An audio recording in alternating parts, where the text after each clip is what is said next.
Το χωριό που ξεχνά. Σε ένα μικρό, ήσυχο χωριό, χαμένο μέσα στα βουνά, συνέβαινε κάτι πολύ περίεργο. Οι άνθρωποι εκεί ζούσαν απλά. Είχαν μικρά σπίτια με κόκκινες σκεπές, στενούς δρόμους με πέτρες, ένα μικρό καφενείο, μια παλιά βιβλιοθήκη και μια πλατεία με ένα σπασμένο ρολόι. Κανείς δεν θυμόταν πότε σταμάτησε το ρολόι, αλλά όλοι έλεγαν «Έτσι το βρήκαμε, έτσι είναι πάντα». Κάθε πρωί όλοι οι κάτοικοι ξυπνούσαν χωρίς καμία ανάμνηση από την προηγούμενη ημέρα. Ήταν σαν το μυαλό τους να έκανε μια νέα αρχή. Δεν ήξεραν ούτε γιατί, ούτε πώς, απλώς συνέχιζαν τη ζωή τους. Στο καφενείο, οι ίδιοι άνθρωποι έπιναν τον καφέ τους, έλεγαν τα ίδια λόγια, γελούσαν με τα ίδια αστεία, χωρίς να καταλαβαίνουν ότι τα είχαν ξαναπεί. «Καλημέρα, κύριε Δημήτρη», έλεγε η Μαρία κάθε πρωί. «Καλημέρα, παιδί μου», απαντούσε εκείνος με το ίδιο χαμόγελο. Η ίδια σκηνή επαναλαμβανόταν καθημερινά και για τους ανθρώπους ήταν φυσιολογική. Δεν ήξεραν ότι ξεχνούσαν. Δεν ήξεραν ότι κάτι έλειπε. Μόνο ένας, ο Νίκος, άρχισε να νιώθει ότι κάτι δεν πήγαινε καλά. Ξυπνούσε με ένα βάρος στο στήθος.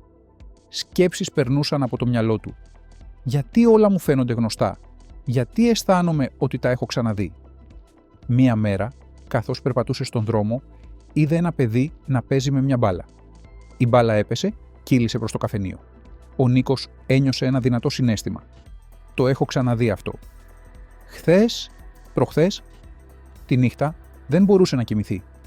Κοίταζε τον ουρανό, τα αστέρια. Σκέφτηκε, αν όλα τα ξεχνώ, πώς μπορώ να ξέρω ποιος είμαι?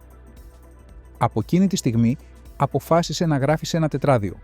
Κάθε βράδυ σημείωνε ό,τι είχε κάνει. Το πρωί διάβαζε τις σημειώσεις και θυμόταν. Οι εικόνες γύριζαν στο μυαλό του καθαρές, ζωντανές. Όσο περνούσαν οι μέρες, θυμόταν όλο και περισσότερα. Θυμόταν πρόσωπα, φωνές, μυρωδιές, λέξεις. Προσπάθησε να μιλήσει στους άλλους. «Δεν θυμάστε χθες? Μιλήσαμε εδώ, στην πλατεία?» Μα οι άλλοι γελούσαν. «Χθες? Μα τι λες, Νίκο? Σήμερα είναι η πρώτη φορά που σε βλέπω». Την επόμενη μέρα είχαν ξεχάσει ακόμη και τη συζήτηση. Ο Νίκος άρχισε να αναζητά απαντήσεις. Πήγε στη βιβλιοθήκη. Ήταν παλιά, γεμάτη σκόνη. Τα περισσότερα βιβλία ήταν άδεια, χωρίς γράμματα. Μόνο ένα είχε κάτι γραμμένο. Η μνήμη της πόλης. Το άνοιξε με αγωνία. Διάβασε ότι πριν πολλά χρόνια η πόλη ήταν γεμάτη ζωή και χαρά. Αλλά μια μέρα το ρολόι της πλατείας σταμάτησε. Από τότε οι άνθρωποι άρχισαν να ξεχνούν. Η πόλη παγιδεύτηκε στο χρόνο. Ο μόνος τρόπος να ελευθερωθεί ήταν να ξαναρχίσει να χτυπά το ρολόι. Τότε η μνήμη θα επέστρεφε. Ο Νίκος κατάλαβε ότι έπρεπε να το επισκευάσει. Το ρολόι ήταν παλιό, σπασμένο, κανείς δεν το πρόσεχε. Εκείνος το καθάρισε, βρήκε εξαρτήματα, δούλεψε μέρες. Το βράδυ έγραφε τις προσπάθειές του στο τετράδιο. Κάθε πρωί, συνέχιζε, διαβάζοντας τι είχε κάνει. Τελικά, το ρολόι άρχισε να χτυπά ξανά. 1, 2, 3 φορές. Οι κάτοικοι μαζεύτηκαν στην πλατεία, έκπληκτοι. Κοίταξαν γύρω τους. Μία γυναίκα δάκρυσε. «Σε θυμάμαι», είπε σε έναν άντρα, και εκείνος απάντησε, «Κι εγώ, σε θυμάμαι». Η μνήμη γύρισε σιγά σιγά.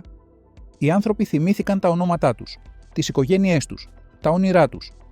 Το χωριό γέμισε φωνές, ιστορίες, αγκαλιές. Ο Νίκος τους είπε τι είχε κάνει. Τον ευχαρίστησαν, τον αγκάλιασαν. Η πόλη δεν ξέχασε ποτέ ξανά.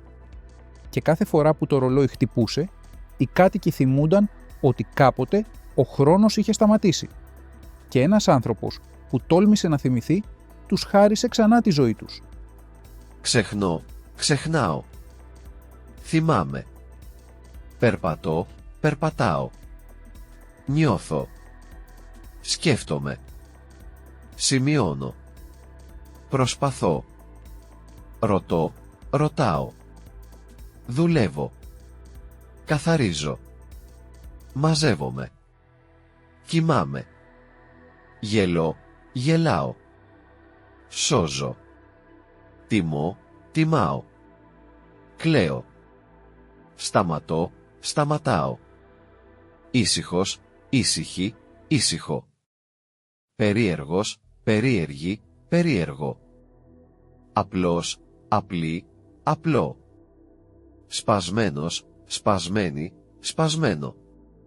Ίδιος, ίδια, ίδιο. Φυσιολογικός, φυσιολογική, φυσιολογικό. Ζωντανός, ζωντανή, ζωντανό. Σκουριασμένος, σκουριασμένη, σκουριασμένο. Δυνατός, δυνατή, δυνατό. Χαρούμενος, χαρούμενη, χαρούμενο. Γεμάτος, γεμάτη, γεμάτο. Ελεύθερος, ελεύθερη, ελεύθερο. Ξαφνιασμένος, ξαφνιασμένη, ξαφνιασμένο. Το χωριό. Το βουνό. Η σκεπή. Η πέτρα. Το καφενείο. Η βιβλιοθήκη. Η πλατεία. Το ρολόι. Ο κάτοικος. Η μνήμη. Η ανάμνηση. Το μυαλό. Ο ουρανός. Το αστέρι. Το τετράδιο. Η φωνή. Η μυρωδιά. Η λέξη. Το πρόσωπο. Ο χρόνος. Ο ήχος. Ο μηχανισμός. Η ελευθερία. Το παρελθόν. Το όνομα.